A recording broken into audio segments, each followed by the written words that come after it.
the knowledge of the true self, which is called Atmic wisdom. Atmic comes from Atma, this the true self within, is not for all.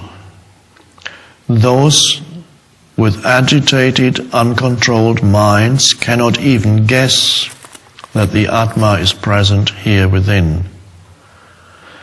So, not everybody is able yet to hear the truth of this, or even to be interested in this, and that's fine.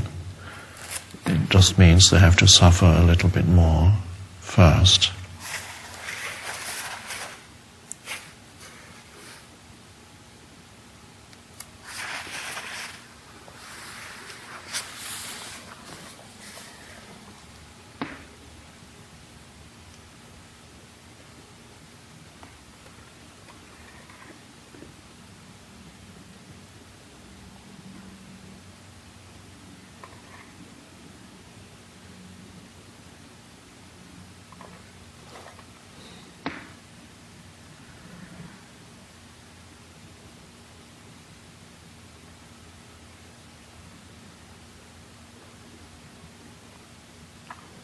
Here's a brief description of how people lose themselves in unconsciousness. Brooding on or merely thinking about worldly attractions develops attachments to them, getting drawn into thought. From attachments to sense objects come selfish desires. Thwarted desires cause anger to erupt. From anger arises delusion. This causes confusion of the mind and makes one forget the lessons of experience. Forgotten lessons of experience cloud the reason, which results in loss of discrimination between truth and non-truth, real and not real. Finally, losing the faculty of discrimination makes one veer from life's only purpose, achieving union with the divinity within.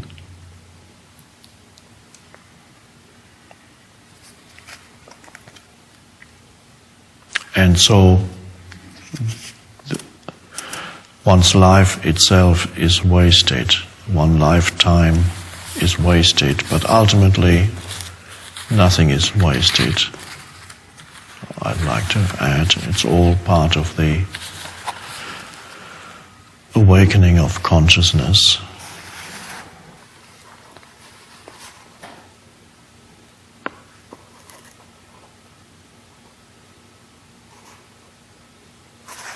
So what a beautiful teaching, and we've only looked at one chapter of the Bagadgita.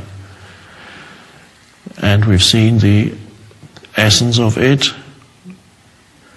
union with the One, as it's called, or the divinity within, realizing who you are beyond form, and the spiritual practice of karma yoga, which one translator also translates as consecrated action. That's also a beautiful translation of karma yoga. An action that is like a consecration. It's there's almost like a religious, like a sacramental act, even seemingly the most insignificant action that you do.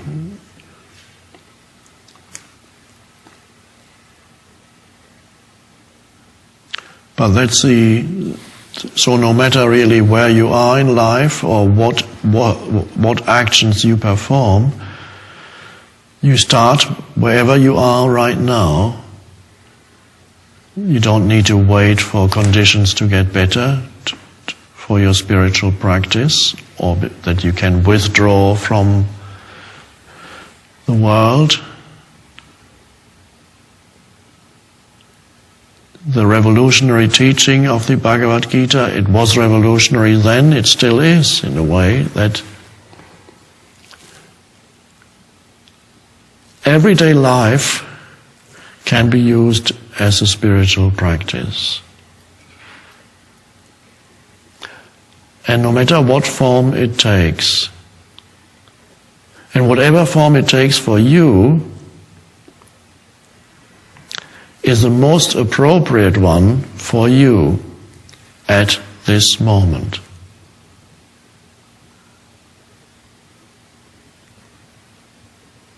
You have to see that and then start practicing. And when you no longer resist the present moment, you may also be surprised how quickly certain situations change when the habitual resistance isn't there anymore. How often things change for the better.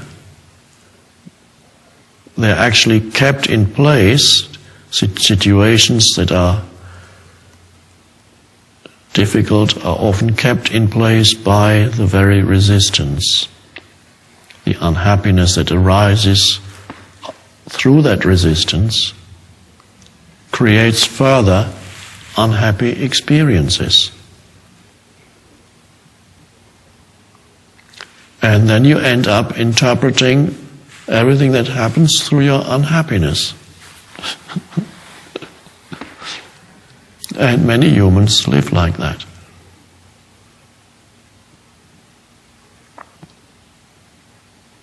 So let's be grateful that such a lovely teaching exists. As I said,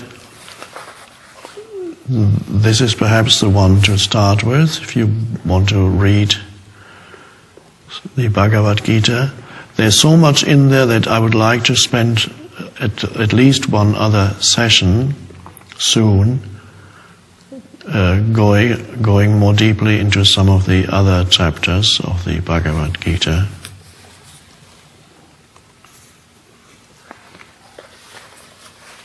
Here I have a little Bhagavad Gita that I bought many years ago, also survived miraculously, published in India by the Theosophical Society, which has the Sanskrit and the English together.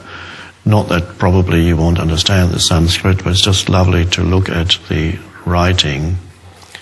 I believe the writing is called Devanagari, which means the writing of the gods.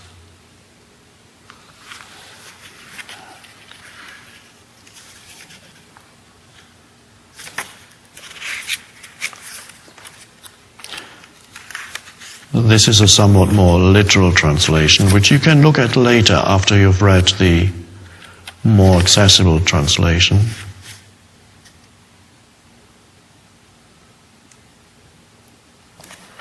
And I'd like to end from the literal translation of the end of chapter 2.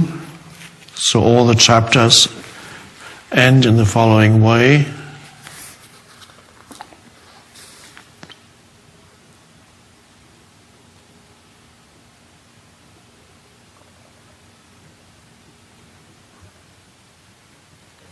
Thus, in the glorious Upanishads of the Bhagavad Gita, the science of the eternal, the scripture of yoga, the dialogue between Sri Krishna and Arjuna, the second discourse ended.